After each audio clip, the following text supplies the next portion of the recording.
Of course, Illinois Farm Bureau, the delegates put a policy in place last December that put us in a position of support for this technology, but that support is conditional and it has to be done right. And so I think as we look at these issues, very legitimate concerns being raised about safety and how it's transported and even how it's injected. And so I think today what we learn here, the more science we see, the more we communicate with the companies doing this. Like you heard me today say that I believe farmers need to be considered a partner in this, not something that just to be rolled over.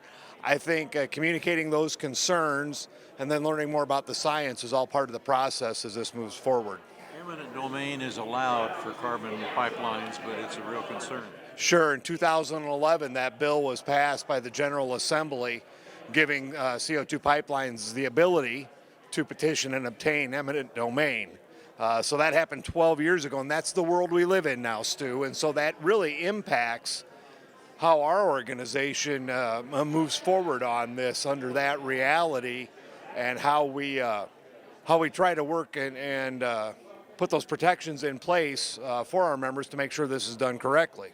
I know there was a lot of debate in the legislature this spring about property rights dealing with that particular topic.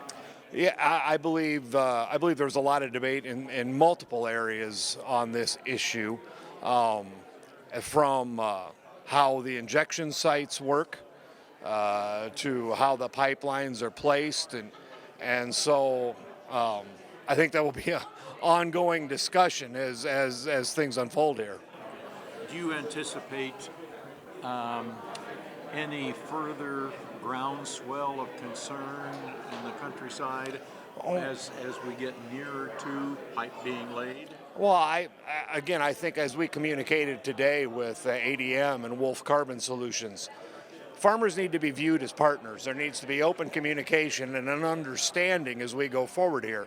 So I think that's incumbent on these companies to do things the right way as they proceed, which will help. Yes, I think there is legitimate concerns and questions about safety, but again, as we look at the science here, like we saw today, I think there's some answers that can be provided in those areas, and so that is what we messaged here today.